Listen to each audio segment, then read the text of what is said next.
네, 2024년 9월 24일 화요일 오늘 스토리를 시작하겠습니다. 첫 번째 스토리의 소제목을 제가 좀 붙여봤습니다. 선거, 내가 이기면 로맨스, 남이 이기면 불륜이라고 제가 좀 유머러스하게 좀 붙여봤는데요.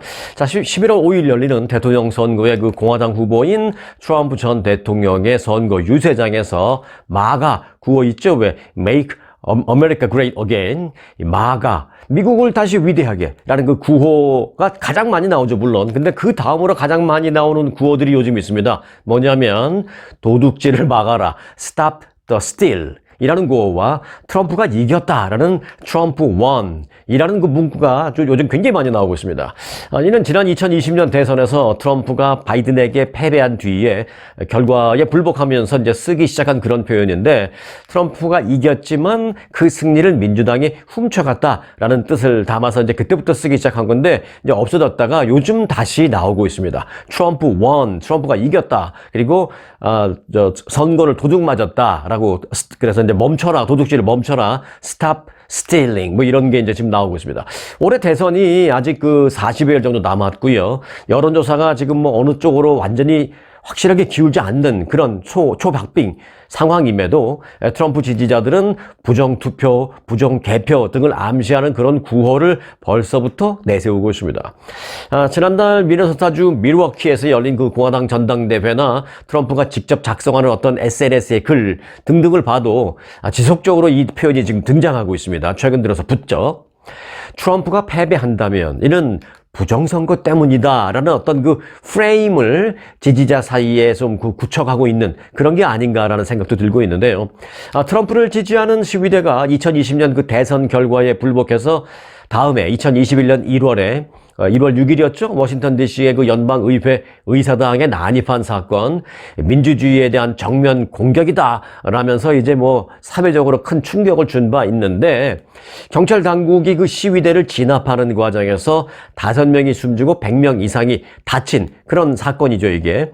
미국에서는 그런데 이제 올해 대선이 끝난 후에도 패배한 쪽의 극렬한 지지자들이 결과에 반발해서 폭력 시위를 벌이고 또 많은 어떤 불복 소송이 나서서 큰 혼란이 닥치는 게 아닌가라는 그런 우려를 벌써부터 하고 있습니다.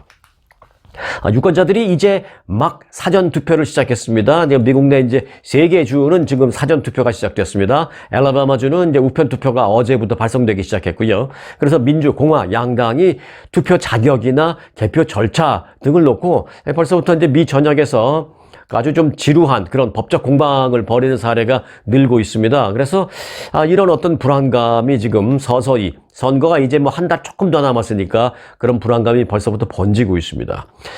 트럼프 진영은 지난 2020년 대선과 관련해서 그 소송을 많이 제기했는데요. 미 전역에서 좀 대충 추스려 보니까 한 100건 넘게 이미 소송을 제기한 상태입니다. 트럼프 측의 소송은 주로 선거권이 없는 불법 이민자들이 유권자로 등록을 해서 선거를 했다. 그런데 지금 초점이 맞춰져 있습니다. 대부분 이제 그 내용을 이유로 소송을 하고 있는 겁니다. 선거권이 없는 그런 비시민권자가 유권자 등록을 해서 투표장에 가서 투표를 했다, 이런 게. 올해 대선 결과를 결정할 7개 경합주 가운데 최소 4개 주에서 이런 내용의 소송이 지금 한 8개 넘게 지금 진행이 되고 있는 그런 상태입니다.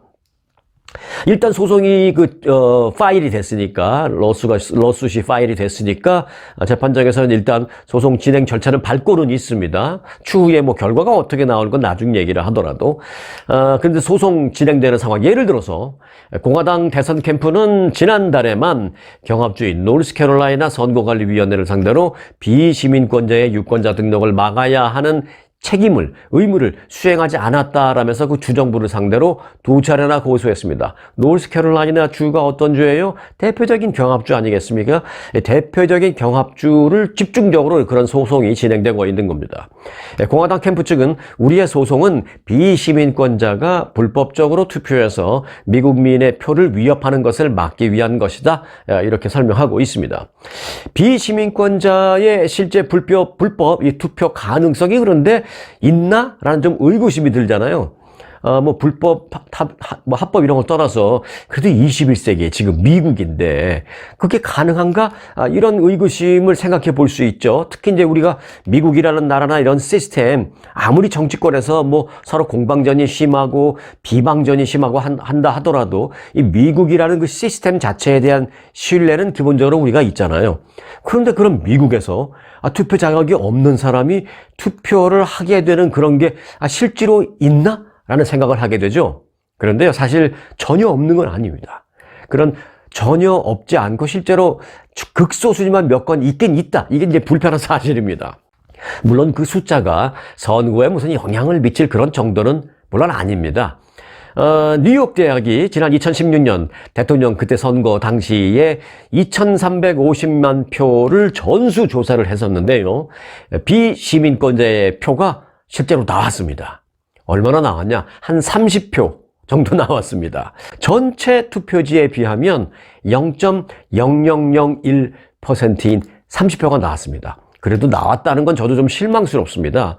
어떻게 21세기 미국에서 이런 일이 있을 수 있지? 자, 물론 2016년 대선 때는 트럼프가 출마를 했고요. 또 여하튼 간에 그가 당선이 됐던 그 선거였습니다. 아무튼 그때 이제 비시민권자의 투표가 30표 정도 나왔다라는 것은 불편하지만 팩트입니다. 자, 헤리티지 재단이 또 실시한 조사가 있었는데요. 별도 조사. 이때는 24표의 비시민권자 표가 나왔습니다. 얼추 그래도 뭐 좀 비슷한 숫자가 나왔습니다. 그런데 헤리티지 재단은 뭐예요? 친공화당 성향, 대표적인 친공화당 성향의 재단이잖아요. 그렇기 때문에 어찌 보면 뭐 24표, 24표가 맥시멈이라고 이제 볼 수도 있습니다. 자, 수천만 장의 투표지에서 그중에서 이제 한 30표 정도에 불과한 비시민권자 투표 용지를 갖고 그럼 공화당은 뭘 그렇게 소송에 시간을 들이고 돈을 들이면서 그렇게 하는 걸까요? 자, 이에 대해서 공화당 측은 뭐 숫자의 많고 적음을 말하는 것이 아니다. 선거를 도둑맞지 않기 위해서 이 적은 숫자가 20표, 30표가 200표, 2만 표가 될 수도 있는 것이기 때문에 선거를 궁극적으로 도둑맞지 않기 위해서 우리는 소송을 제기하고 있는 것이다. 뭐 이렇게 말하고 있습니다. 하지만 이제 민주당 측은 좀 다르게 얘기하고 있는 거죠. 내가 이긴다면 그 결과는 적법한 것이다라고 말하는 것이냐. 그리고 내가 패배한다면 그 선거 결과는 사기다라는 그런 프레임을 미리 만들고 있는 것이냐라면서 민주당 측은 비난을 하고 있습니다. 한마디로 말해서 요즘 한국에서 흔히 하는 말로 내가 하면 로맨스, 남이 하면 불륜, 뭐 이제 그런 거랑 거의 같다라는 느낌입니다. 또 일각에서는 이 같은 그 공화당의 시도는 일종의 그 불신을 좀 미리 조장해서 공화당 강성 지지층을 결집하려는 그런 의도다라는 뭐 이런 주장도 하고 있습니다. 여하튼 이제 선거에서 이기기 위한 전략의 일환이라면 그나마 좀 이해해 줄 수 있는 부분이 있을 텐데 이게 이제 실제로 선거 결과 불복이라는 초유의 사태로 번지지 않을까. 또 선거 결과 불복을 하기 위해서 미리 판을 깔아놓는 그런 의도가 아닐까라는 그런 불안감은 사실 벌써부터 나오고 있는 게 사실입니다. 자, 한편 이번 대선은 그 어느 때보다도 초박빙입니다라는 그런 뉴스 뭐 매일 나오죠. 그런 얘기가 뭐 매일 나오긴 하는데요. 사실 뭐 어느 선거를 막론하고 뭐 박빙이 아니다라는 선거는 없습니다. 항상 보면 박빙이라고 하죠. 또 그래야 정치권에서는 또 나름대로 관심을 좀 끌 수 있고요. 또 그래야 또 그것을 보도하는 언론사도 손님들을 좀 끌 수 있기 때문에 소위 말해서 장사가 되기 때문에 그래야 뭐 어느 한쪽이 뭐 보나마나 여기가 이깁니다. 그렇게 할 일은 없죠. 뭐 박빙입니다 해야지 관심도 끌고 뉴스도 많이 보고 그래야 소위 말하는 장사가 되기 때문에 늘 보면 이제 선거가 박빙이라는 뭐 그렇게 표현을 다 쓰는데요. 이번 선거가 박빙이라는 데에는 그러나 저도 역시 사실은 이런저런 이유를 다 차치하더라도 공감할 수밖에 없는 이유가 있는데 그 중에서 가장 중요한 게 하나가 바로 이제 엎치락뒤치락 하는 겁니다. 여론조사 기관이나 또 여론조사 시기에 따라서 소폭이나마 우위를 보이는 후보가 엎치락 뒤치락 하고 있기 때문에 이건 정말 초박빙이다라는 말을 하지 않을 수가 없습니다. 최근에는 그 해리스의 우세를 보이는 조사가 뭐 많이 있었습니다만은 이번에는 또 역전된 결과도 나왔습니다. 해리스 부통령의 지지율이 전국적으로는 우세하고 그러나 이제 잘 보세요. 전국적으로 우세한 거 아무 소용없습니다. 어디서 우세해야죠? 경합주에서 우세해야죠. 뭐 이제 기억하시죠? 전에 그 엘고 그 후보가 전국에서 이겨놓고도 선거에선 졌잖아요. 그래서 뭐 전국 지지율은 물론 기본적으로는 중요합니다만은 전국 지지율보다는 더 중요한 게 7개 경합주에서의 지지율입니다. 자, 그런데 해리스는 일단 전국적으로는 우세하고 또 우상향, 조금씩 올라가는 그런 모습을 전국적으로는 보이고 있는데 그런 가운데서도 특히 남부 경합주에서는 트럼프 전 대통령에게 역전당한 것으로 나타났습니다. 우위를 뺏긴 것으로 나타났습니다. 자, 그 여론조사가 이제 엊그저께 나온 건데요. 뉴욕타임즈가 뭐예요? 대표적인 진보 언론사잖아요. 그러니까 진보 언론사 조사 결과 트럼프가 조금 우위라고 말하면 이건 뭐 안 믿을 수가 없는 거죠. 자, 뉴욕타임스가 소위 선벨트로 불리는 남부, 맨날 햇빛 뜨겁고 뭐 이런데, 그래서 선벨트, 남부 경합주를 대상으로 지난주에 실시한 여론조사 결과, 자, 애리조나주는요, 트럼프 50%, 해리스 45%. 이 5%포인트는 오차 범위 내라고 말할 수도 있지만 요거는 살짝 오차 범위도 벗어났다고 생각할 수 있을 정도의 생각보다는 꽤 큰 격차입니다. 5%포인트. 자, 애리조나주에서는 트럼프 50, 해리스 45. 이렇게 나왔고요. 뭐 역전된 거죠. 그리고 조지아주는 트럼프 49, 해리스 45.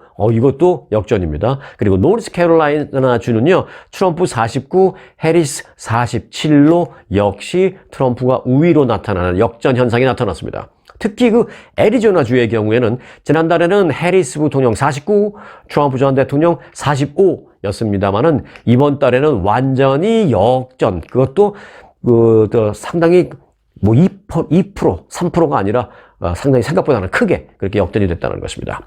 노스캐롤라이나 주의 경우에는 지난달에는 해리스 49, 트럼프 46이었습니다만은 이번 달에는 트럼프에게 좀 역전당한 그런 결과가 나왔죠. 이 세 개 주가 다 그렇게 남부 선벨트 지역에서 나왔습니다. 이 조지아주의 경우도 지난달에는 두 사람이 똑같이 47대 47 동률이었습니다만은 이번 달에는 트럼프 전 대통령은 2%포인트가 올랐고 해리스 부통령은 2%포인트가 내려갔습니다. 자, 지난 7월에 바이든 대통령이 대선 후보 사퇴를 선언하면서 그때 이제 갑작스럽게 등판을 했죠. 해리스 후보.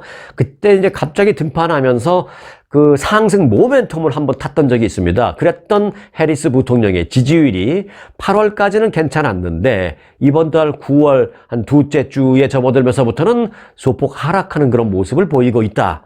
라고 말씀드릴 수가 있겠습니다. 그래서 이제 제가 앞서 말씀드렸던 엎치락 뒤치락이라는 표현을 쓸 수가 있다는 것입니다. 자, 엎치락 뒤치락하는 이번 선거의 지지율, 그야말로 누가 이길지는 정말로 모르겠다라는 생각이 드는 상황입니다. 당선자를 점쳐보는 배팅 사이트가 있는데요.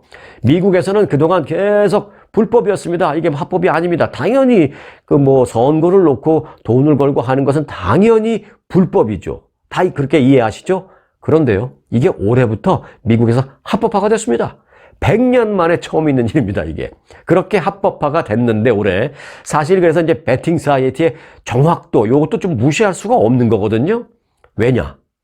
돈이 가는 곳에 마음이 간다는 말이 있잖아요. 그러니까 자신이 돈을 걸어 놓으면 그 결과가 나오기를 바라는 마음을 가질 수밖에 없고, 그렇기 때문에 그런 마음에 실제로 본인의 행동도 그 결과를 얻기 위한 행동으로 바뀌기 때문이라는 것입니다. 내가 A 후보한테 이제 뭐 돈을 걸었어요. 그러면 이제 이 A 후보가 이기길 바랄 거 아니에요. 자기도 모르게 다니는 데마다 A 후보 홍보를 하고 다니는 겁니다. 나도 모르게. 왜?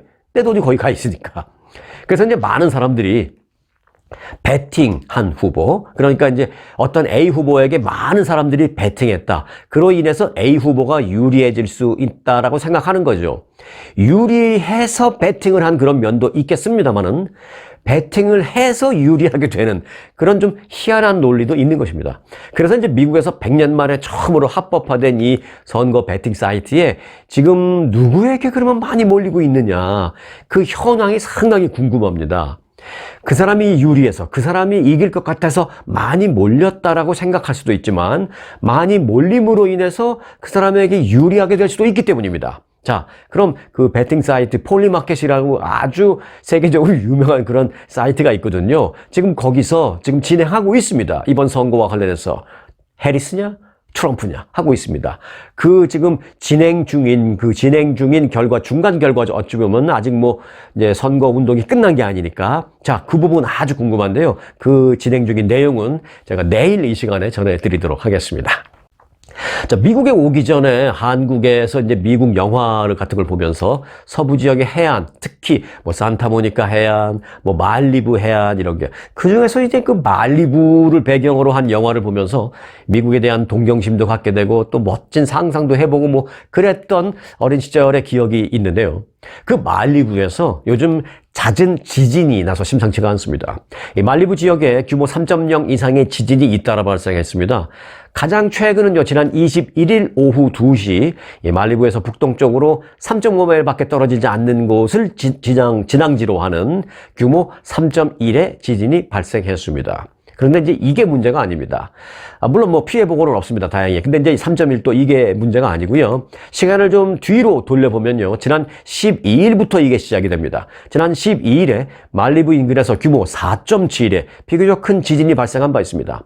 당시 이 지진으로 LA 카운티 곳곳에서 흔들림이 느껴졌고요. LA 한인타운에 사는 우리 한인 주민들도 그 진동을 느꼈다라는 사람들이 상당히 많았었습니다. 그래서 많은 사람들이 불안감을 갖게 됐는데, 그리고 바로 같은 날 몇 시간 후에 3.4의 지진이 또 발생했고요. 또 그리고 좀 있다가 몇 시간 뒤에 3.4의 지진이 한 날 계속 이어져서 발생했습니다. 그런데 또 다음 날인 13일에도 새벽 5시쯤 말리부 북쪽 3.9마일 지점에서 또 규모 3.2의 지진이 다시 발생했고요. 그로부터 사흘 뒤인 16일에는 새벽 4시 22분 규모 3.7의 지진이 발생했습니다. 3. 얼마, 4. 얼마 하는 것, 크지 않은 지진이라 생각할 수도 있지만, 이게 새벽 시간에 발생하면요, 전부 다 고요한 상태에서 침대에 누워서 잠을 자고 있는 그런 상태에서는 조그만 3점 몇 도의 그런 진동이라 하더라도 다 느낍니다. 그리고 굉장히 무섭죠. 자다가 진동을 느끼니까 당황스럽고 좀 무섭게 불안함을 갖게 됩니다. 이런 지진이 몇 번이 계속 발생한 거예요. 자, 다 이제 정리를 해보니까 최근 그 말리부 지역에서는 열흘 사이에 규모 3.0 이상의 지진이 6차례나 연달아 발생한 것입니다. 잦은 소규모 지진이 대지진의 전조 증상인지 아닌지 이런 것에 대해서는 학자들마다 좀 의견이 많이 다르기 때문에 제가 뭐라고 예측할 수는 없습니다만은, 여하튼 잦은 지진으로 말리부 이 지역 주민들의 불안감이 지금 고조되고 있는 것만은 사실이다라는 말씀드립니다. 네, 비행기 얘기를 해보겠습니다. 여객기 기내식 안에서 살아있는 쥐 한 마리가 발견돼서 비행기가 비상 착륙하는 일이 발생했습니다. 비행기 기내에서 쥐가 나왔다? 정말 생각하기도 싫을 정도로 끔찍하고 징그럽고, 저도 쥐를 무서워합니다. 정말 무섭죠. 말하기도 싫어요. 사실 그런데 그렇다고 해서 비행기가 비상 착륙까지?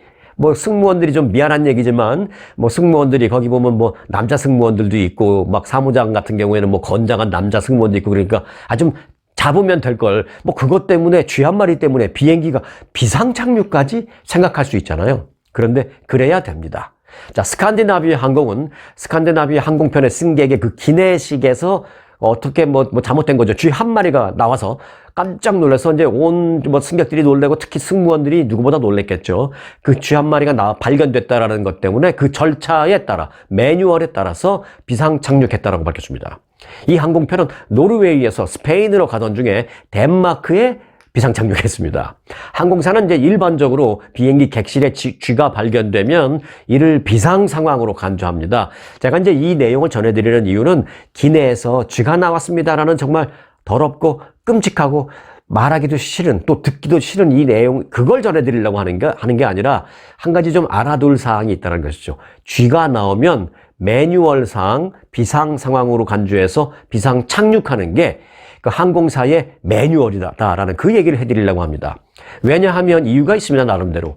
쥐가 전선을 갉아먹으면 안전 문제가 발생할 수 있기 때문입니다.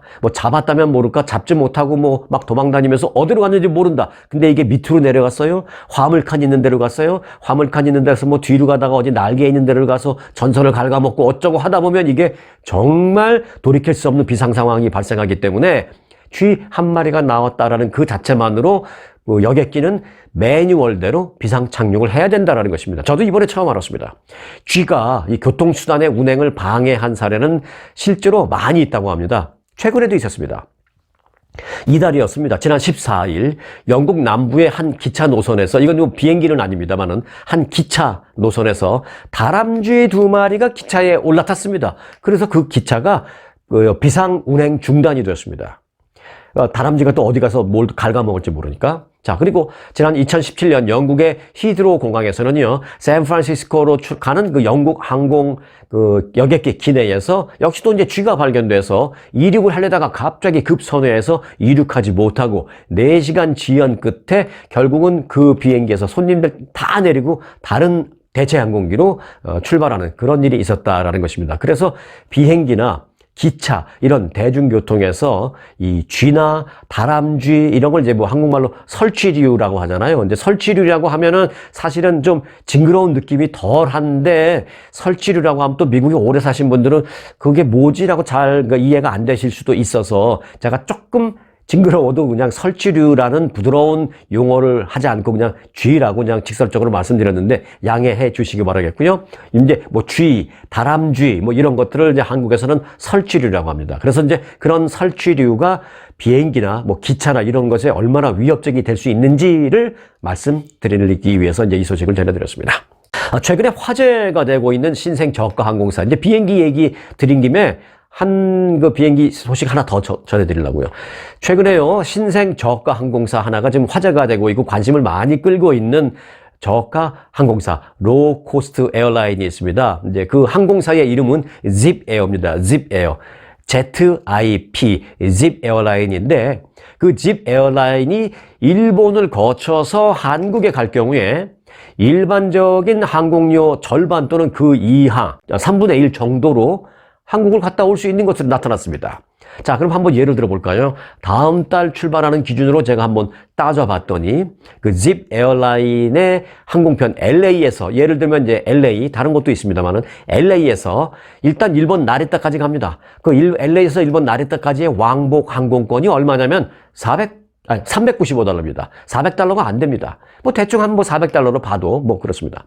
그리고 이제 나리타에서 한국 들어가야 될 거 아니에요. 그래서 나리타에서 인천까지는 역시 그 집 에어로 가도 되고요. 거기는 다른 항공사도 많이 있습니다.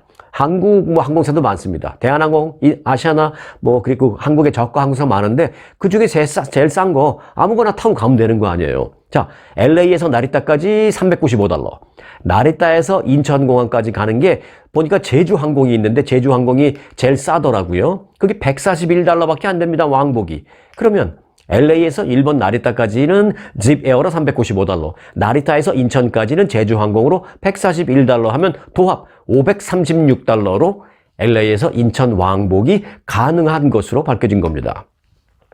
일본을 경유하지 않고 그냥 나는 그냥 LA에서 서울 그냥 왕복으로, 난스탑으로 왕복할래, 뭐 이렇게 할 수 있죠. 제일 편하긴 하죠. 그렇다면 이제 아시아나의 경우에는 지금 현재 최소한 한 1,300달러 정도 되고요. 대한항공은 한 1,850달러 정도 됩니다. 그런 것과 비교해보면 일본의 나리타를 잠시 경유해서 가는 거지만 요즘 일본 경유 때문이 아니라 일부러 가는 사람 굉장히 많습니다. 왜? 일본에 달러 들고 가면 쓸만하대요. 뭐 점심 잘 먹는 런치 도시락, 맛있는 소위 말하는 벤또 이런 거 달러로 계산하면 뭐 6불 정도면 아주 풍성하게 먹을 수 있고, 저녁에도 웬만한 간단한 그런 저녁 식사 같은 거 먹어도 20달러 이하로 아주 잘 먹을 수 있다고 갔다 오신 분들이 그러더라고요. 그래서 일부러 일본도 많이 가는데, 아니 일본 이렇게 경유해서 가면 500 몇십 불이면 539불 뭐 이 정도면 되는 거니까 일부러라도 갈 수 있다는 것이죠. 그 비행기 값은 대한항공보다 한 3분의 1밖에 안 되고, 그리고 남은 돈으로 일본에서 여행 가면 됩니다. 이제 이 경유하는 거는요,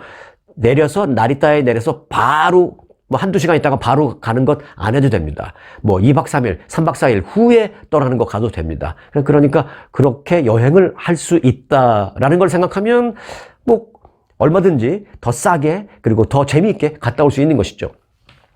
자, 이 집 에어라인은요, 지난 2018년도에 설립된, 그러니까 한 6년 정도 된, 어찌 보면 신생입니다. 신생이고, 일본에서 만든 회사입니다. 그래서 일본의 저가 항공사다. 그렇게 하시면 되겠습니다.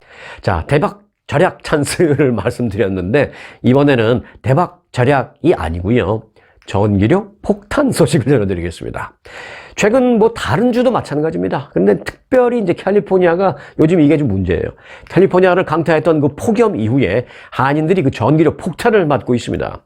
그 연일 100도가 넘었던 그 찜통 더위로 인해서 가정이나 직장에서 그 에어컨을 계속 틀 수밖에 없는 그런 상황이었습니다만은 예년보다 최대 2배, 많게는 3배까지 뛴 그 전기료 청구서를 받아들고 아주 한인들이 망연자실하고 있는 그런 상황입니다.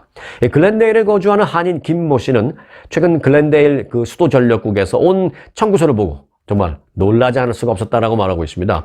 지난 7월과 8월 합산한 전기료가 $990, 10달러 모자란 $1000를 받았기 때문입니다. 김 씨는 미국에 거주한 지 30년이 넘었는데 전기료가 이렇게 $1000에 달았던 것은 이번이 처음이다라고 말했습니다. 또 한인타운에 사는 최모 씨는요, 지난 7월 달과 그리고 8월 달, 지난달 2달치 전기료로 450 뭐 이렇게 받아서 이제 900불이 넘는 역시 청구서를 받았다라면서 울상을 짓고 있습니다. 최 씨는 온도를 덥지만 그래도 이제 전기료가 너무 많이 나올 것이 겁이 나서 집안에 있는 에어컨의 온도를 화씨 80도로 설정하면서 덥게 참으면서 지냈는데 그럼에도 불구하고 이렇게 많은 전기료가 나와서 너무 놀랐다라면서 그러면 앞으로 매년 여름마다 이렇게 폭염이 강타할 텐데 앞으로 이 전기료를 어떻게 감당해야 될지 너무나 정말 무섭다, 끔찍하다라고 이렇게 호소하고 있습니다.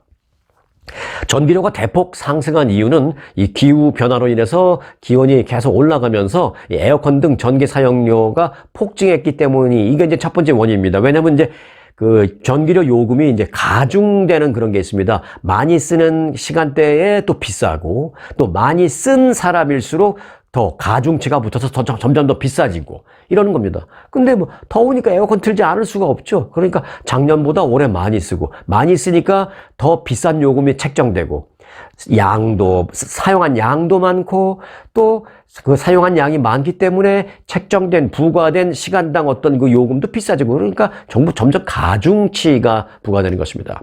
앞서 그 연방에너지정보관리국은 그 분석 보고서를 내놨는데요. 기온이 예상보다 훨씬 더 높아지면서 전기 요금이 더 기하급수적으로 올라갈 가능성이 높다라면서 특히 남부주 그리고 캘리포니아주에 많은 영향을 미칠 것이다 라고 강조했습니다. 뭐 남부주라는 것은 뭐 애리조나 뭐 텍사스도 일부 포함되죠. 이런데 이제 앞으로 계속 여름마다 폭염을 강타하니까 이 전기료가 앞으로는 뭐 100-200불, 200-300불 내던 시절은 옛날이요. 이렇게 된다라는 것입니다. 뭐 전에 한 300불 정도 냈던 사람이라면 한 450불, 500불 낼 수밖에 없던 것이고 전에 뭐 한 400불 냈던 사람은 한 막 600불씩 내고 이런다라는 것이죠. 그러니까 내가 2-3년 전에 이거의 반밖에 안 됐는데 왜 이러지? 이건 다 옛날이요가 된다라는 것입니다.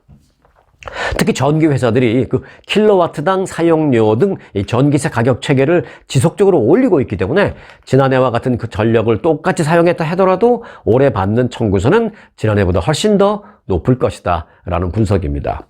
그 LA 타임스에 따르면요, Southern California Edison Company, 이제 LA 인근에 사는 한국 분들이 거주하는 곳에는 대부분 SCE, Southern California Edison Company라고 해서 이 전기 회사의 전기를 대부분의 한국 분들은 이제 공급받습니다. 그리고 이제 샌디에고에 가면 샌디에고 Gas and Electric이라는 회사가 공급을 하고 있고요. 또 뭐 북가중가요?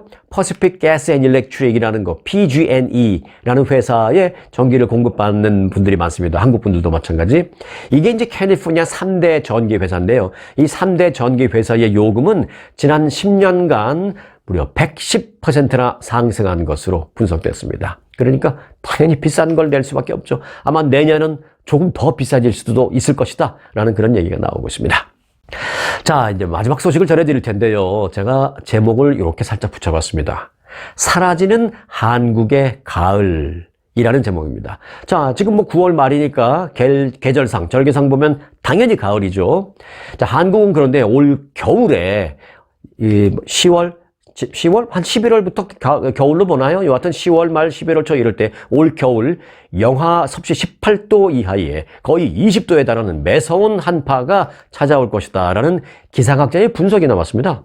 이 계명대학교 지구환경학과의 김해동 교수, 이 기상학과와 관련해서는 한국에서 아주 탑3 매우 유명한 교수님이신데 이 김해동 교수가 한국의 이번 겨울 기온이 영하 18도를 넘어서 20도에 육박하는 그런 그 강추위가 올 것이다. 한파가 올겨울에 기승을 부릴 것이다라고 예상을 했습니다. 이 김해동 교수는 과거 미국 그 텍사스에서 있었던 영하 18도 이상의 그 이하로 떨어지는 그 추위, 그래서 뭐 수돗물도 안 나오고 수돗물 파이프가 터지고 그 전기도 공급이 못 되는 그런 일이 있어서 그때 이제 텍사스 한파라는 용어까지 생겼었습니다. 그래서 그 미국이 겪었던 텍사스 한파와 유사한 한파가 이번 겨울에 한국에서 벌어질 수 있다라고 설명했습니다. 또 올해 같은 경우는 이 가을다운 가을을 거의 볼 수 없을 것이다 라고 말했습니다. 김해동 교수는 지금은 계절상 가을이라고는 우리가 말은 할 수 있지만 아직도 한국의 날씨를 봐라. 연일 덥지 않느냐. 이렇게 계속 더운데 이런 더위가 적어도 다음 달까지 계속 갈 것이다. 그리고 그 이후에 살짝 시원해진 듯 하다가 갑자기 어느 순간 겨울로 접어들면서 추워질 것으로 보인다라면서 그러면 가을은 거의 없는 거나 마찬가지가 된다라고 덧붙였습니다. 점점 더 한국이 그렇게 될 것이라는 얘기입니다. 자, 김해동 교수는 올 여름에 한국은 기록적인 폭염이 있을 것이다라고 예측해서 마친 사람이기 때문에 그가 말하는 가을이 점점 없어질 것이다라는 그 예측에 무게가 실릴 수밖에 없습니다. 자, 한국의 가을이 언젠가는 그저 우리 추억 속에만 남아있게 되는 건 아닌지 하는 그런 안타까운 마음으로 오늘 스토리를 마무리하려고 합니다. 오늘 영상 마칩니다. 유럽 투어 루트 개척자 박평식 대표가 직접 가보고 만든 명품 아주 유럽은 확실히 다릅니다. 아주만의 알찬 일정 그리고 초특급 호텔 식사는 환상의 유럽 여행을 보장합니다.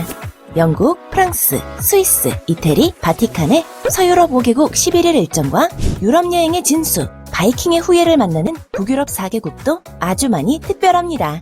명품 아주 유럽은 확실히 다릅니다. 아주 좋은 아주 투어.